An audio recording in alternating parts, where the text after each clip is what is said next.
চলুন তাহলে আমরা ভিডিওটা শুরু করি। আজকে আমরা দেখব অল্প সীমিত জায়গায় কিভাবে আমরা তৈরি করতে পারি আমাদের কাঙ্ক্ষিত সবজি বাগান।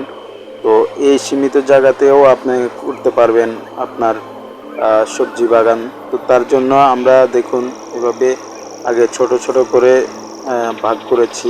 এখন আমরা সার এবং মাটি দিয়ে দিচ্ছি। এরপরে আমরা এখানে গাছ লাগিয়ে দিব। তারপর গাছগুলো আস্তে আস্তে পানি দিয়ে দিব। গাছগুলো বড় হয়ে যাবে, তখন আমরা এখানে পরিচর্যা করব এবং আমাদের কাঙ্ক্ষিত বাগান